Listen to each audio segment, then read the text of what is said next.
Gear up for the future with Quantum University. Write your success story with our new age programs that shall be amongst the top 3 most rewarding careers in India and across the globe in the next decade. One of the reasons why Quantum is a leading private university in India is these world-class partnerships which makes it stand out among the rest.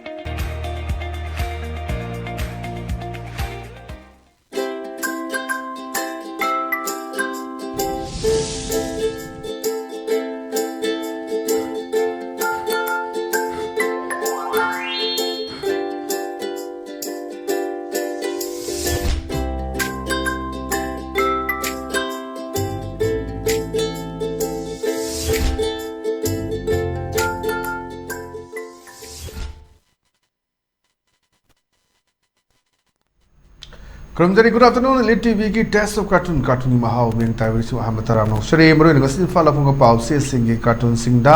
Cartoonist न करी हाइनिंग निभा करी फोनों निभा करी वकल खलन निभा है बदू आई में आम द संदोंगा थम सके आम द लोकस सके संगाई एक्सप्रेस की उन्थोक पनी दास कार्टून जिंग बियो कोई ना एगा बीबीएस से दम सांगा उच्चे कोया से दम बेस तोरगा अदम इबनी लाइ से ये एगा अदेदा से उरोक ले रे संदई रे दगी से दा कोई की उमाई भी है गदरा दगी टर्टल सुमाली थे बस ले रे मैं वाई सनरे दा उमाई भी उरोक सिना हाय तारे ngaraak pi so hainare ada hawjaki madam sida sa uchi khoi bu nungsibi ba mi thore ise koi mayam gi laibak phabani na man harauna haija bu ne ji people for animal adagi wildlife ki kari gi mayam thol ko mayam do da man amasna haire usena swai de leiba na khoi gi di narak phare ne ching de leiba khoi gi di upai leite kaithel la phong na yol liena ada ching de di loina mang ni ji ma khoi gi yong ga se toraga yolaga le ma pha ba any कोई जैदा कोई लाइरियन को फार सु कोलसु जू the P न बखोन अब कई तो मो यादा दुम थोंगा चा थोप को तो को मयाम कुल हराव न कप को प मयाम दुम यवी चिंगी जगह सिंग दी मै चानिंगाय थनिंगाय सु कर वारक प जगह सिंग दी कोई दुम उसे गोया ओहि वाई दुम डिपेंड तोरगा लेबनिना दुम हार पत प याव जदुना साइ दी कोई कोई की वाइल्ड लाइफ की करी एक्टिविस्ट मयाम थोक तना गोक तना कोई कन्ना बहनबा पीपल फॉर एनिमल काइना साउथ सेक्शन सी थादोक नबा मयाम लांग द फान बहनबा खरसा हादोंबा संगाई बुक्ता थुरग लेरबगी वा मयाम लेग्रे अनु साइजिदा उचे गोया नुसिबा वाइल्ड लाइफ की नुसिबा मयाम ऑर्गेनाइजेशन अदुगा एनजीओ ग थोलक तर तरो मयाम लाइव फबनि हाइबा दना चिंग कांगबु सिंग नोइ गिदि याम फै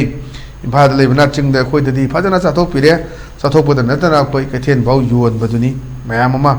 जगह जगह की मतुंग इननी चने बीएससी हाउसिंग दिमापुर दा लोइमक नागालैंड की चने बिनी तोआन हुई इजी हुई की मार्केट फतना लेदुनी हेक सेमगा तौरगा बोरा बोरा हापगा थम्बगा तोआन तोन मयाम यूपी दगी बिहार दगी कोई लंबी द हाईवे दा तुम हुई से फजना सी अखोई दिल्ली दगी थोलकपदा दिल्ली दगी फान थोलकपदा गाड़ी ले थोलकपदा लंबी the UP the Bihar the लंबी द हाईवे द शेवरी मयाम जी कना मखरा नो फजना खुंगत लगा अमु योली हाइबगी पोसु लेबनी अदुना साउथ सेक्शन चिगी यामना अखोई की इकोलॉजिकल इम्बैलेंस से कायरा का दे लोइन मंगनी हजिक साबगी चांगजी साथी ने हंगलबनी हजिक तोरिसे अदुना करमाइन तोइनो है फम जे ज्ञान तादरबनी अना जून जुलाई से मे की दे कोई नुंगजु था मतम नुसलाबनी अदुना मदुगे अहोंग मयाम लेब्रा बुदुई पोतु दने अदुना लोइन म को रिलेटेड ओबगी फिल्म दे याम फजबा ने तमजगे मथंग द लेसिना कोई सना लेबाकी लोरे दना हायदुनी लोरे दना सिदा ओइ मंगने हजिक से हजन नजन हारगा सु कोई फिल्म जम तादे म्युनिसिपालिटी की लेरिबा ट्रैफिक की लेरिबा घाक तोरंगनी अदुगा दुम तुंग कोइना चन्नब थबम त तौदे मणिपुर की से अदने तौरैसे हजिक मुई वारी छनबनी डबल दगी हेंदोक्तना ट्रिपल पार्किंग ओइरबसु यावरेने ओइबसु यावरेने तौरिसे मता अमने न हजिसे दुम तोंगा तम जगह सिंदा कोई ट्रिपल पार्किंग के तौबु यावदुने अदमस तकुमे ममांगै लेवा ममांगी लेंगांगना थो लंब ओइरिनी न हजिसे दुम एनी तौसु अमा तौसु ममांग लेंगा ताइनबगी पोरम हे लेबदा कार्टूनिस्टना उरकांदा दुम हेजे डबल पार्किंग तौबा से कोई की न्यू सेक्रेटरी की ममांगी लेरे मैम अदि पुलिस हेडक्वार्टर ममांगी लेरे मैम से गांग तांथोकनी अदुगे मुक साजनगनी दम दव अदुने जगह खरे ददि ट्रिपल पार्किंग तौ यौसलपदुदा हाइने ममांग लेंगा थोलंब ओइरिनी हाइदना दम हाइबी पोतो लेबदुनी थबक से कोई जे मोंग मेडल तादे सिविक सेंस यावदे लेंगा सु प्रजा सु सब मानबगी मोंग द लेबगी मोंग अम द लेबगी मोंग द लेरे हाइबदुनी ओ लेबसे दुना सुगुमा कार्टून सुजाना वान थो लेबने थमजगे मथंग लेजुना कोई पोनाफम की बालो है हाइबदुनी baloi se da ko ahal ni se walking chat pane ada marup ani se ada man hai marom ni tawbi mogi look is habdi e is hide look is amadi e is hide di look is amadi attack is haib oirami ha na aduni haji maroina koi awang poki da theknari me am sini auji ns na am na kan hai sini kene b toroga Indian army kamuna sangaga asana pro kamuna sangaga bomb sale moina bunker nga aga leire bomb sale maitegi adum balami maitegi la lobo sing attack to le haib na sing mayam ha omlak 3 times ni andaga suraga ngasi pause yori bitu koki ns na am phong dore adani look x is an level to the look is and attack is have a me da dum haji le jo ni na sei ma phara hengre me ge hum ni haji me ge tang kya sanjale taraga akhoi kano kun ga kano sangjala bani kun ga mari ana seida sahi amaga mit taraga mathuni chanjala bane ba tore poche kun ga mari oita di me hum da di nimit kun ga sangjala bani sai se da bukta koi manipur da sandi pura pangam tri film ni adani haji haiga leise muna koi sing sidi adum look is aduga ek is have the look is attack is tana attack tawro haiba ki film le bra aduni haji leisi anjan asa kare india government na kari reply bi ge tori ene senam na hai chini di photo ko na thagale bom saw gi maya ma sin de ubudni ki potu dani haji le film se aduna ek is have se ek is oram dre dan madu ki madu attack is where me have from and faza wan to leba cartoon ne thamjage mathang de le sina koi welan paugi as loide hai sini dang sai ji dai jai sa wi wari dus sore am sa be hajelak ne adai da sathen tuppe ada moiru pani si wari sana bane da man hai numit nakshilak punara chaw ba hengat pra numit nakshilak pra na tragana chaw ba hengalak pra kanam tawre na sa be hengalak budo wakhan du da amma jina hai re China na numit ama sagani hai bani habdu sara jala na koi yam sabi hangalak pase numit ani ga sura jala na koi thani de le min numit kap ka ne yam phasaba wari le ne numit ani suda numit ama kap thai ka ne hai wari watai de yod na da saba hangalai sida koi numit si sum sanghelak pa na khilak be hanjala koi banakta na traga ra koi ngar chaw be hendora pura ka ne khale saba hangalak pase da phagi ne hai ne jo ama suna hai re adu di China na ma sani hai gum to guni ru sagra jala na jaga jaga de le re mi di nong tadre hai tadi kakhatlaga sida toroga machi amna nong tan mangamba tongan tonba technology meyam leigre pithimi sakolapagi matung ina mari film judani aduna saba nong nong saba hengalak pistani numise nakshila ijra na daga chawba hengala jalana chawba de kesu hengala ponte na smaima jumba meyam leibi dunia ji saba hengalai si environment ga bai leina ba nong taraga pistana ta ba hanakta len amta thokri mongda len chaw taraga ama ta thoi dunia duna manipur gi climatic conditions se mamang da ram batu ga yam chawna kenara pagi mami ta baduni la yumpham mora kan da niam phajaba wafam akoi gi cartoon ne thamjai bi to bathang de leishna koi Steel Express ki nai re have doni nai re sida wari chana bani mamara bani keno nong su ta de sakra kan sida record lil piri du bona mai marup sida have amas dai karidi upai le jambi sorok ti sem dra bani na ajib lembi sorok tadi isin kamkhat pasu yawre kom ko saba di uful me am ful ma yawre ado me am do ngak thuk na bani adun ma re kot upaga office tadi do ufun du ga toroga chak pa yaroi adigi pot hole me am laiba haji nongju sala ani haji nongju sama ma ki semo ga da bani adigi la na mu leire am da sem dre ana phibam phadori manipur ki film jena jun july de kai thok da ge ji to am ek ti ngun nong ga jing da bada babu paragi jaga re singamai gi kawa sai jaga sing adagi sigi अगोई की सेगा road की नों खजिदंग दावदा नों खोमालो पाज अमत drainage system जे फजना लेत्रमनिना सिंग थुंबो खोटपगी अदुम अवाबा मयाम थेंनाबा लेबजुनी हजि जुन जुलाई लाक्तोरे नुवाइने नि सना करी तवदा के लेंगाक्शन हाबिसु Young बताबनी पथंग the लेसिना कोई Manipur news की दसानी हाबिदुनी दसानी सिदा माजी एमएलए मंत्री मयाम दो हजि मु येंगबा प्रजा सिंग उनबा लापगी सेनम को उबना द माना हाय प्रजा कावबंगम दे ai lalami dudi bot mayada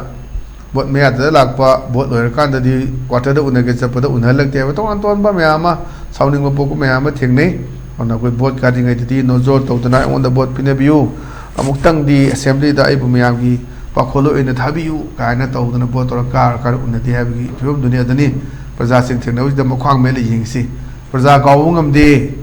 ai lalami dudi bot mayada na adum ba nokning ba su phau ba aduga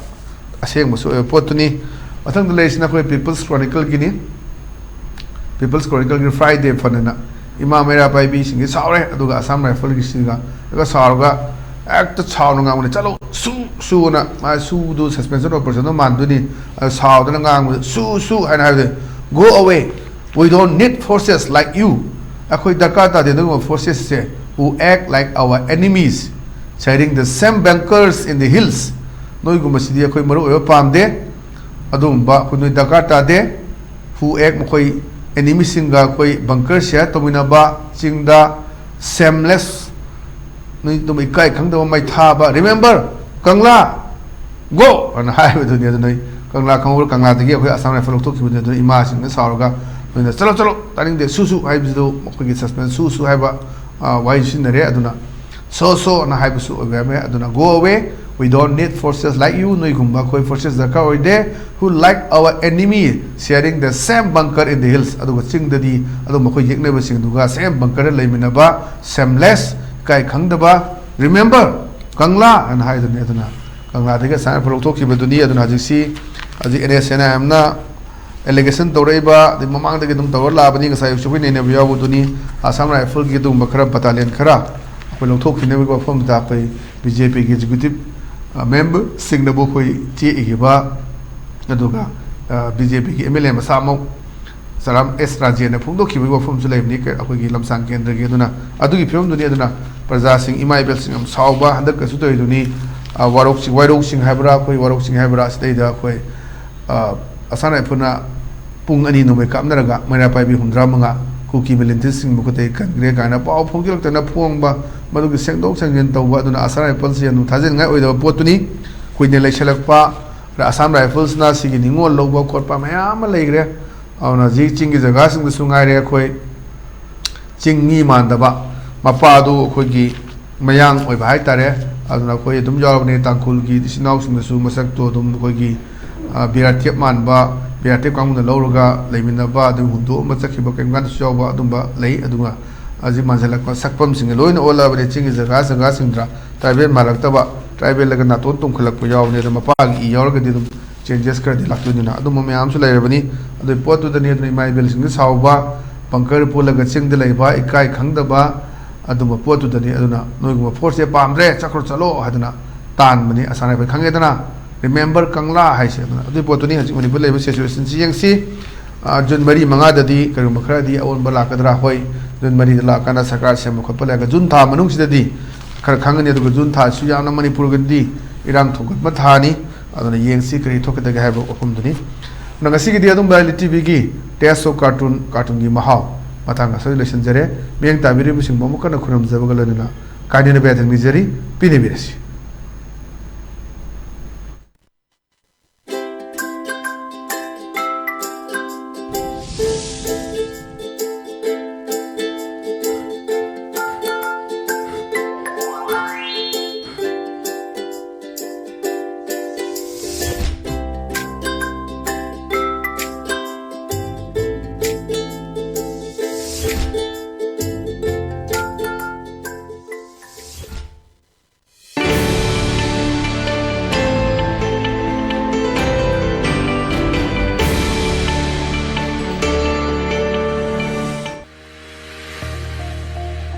Gear up for the future with Quantum University.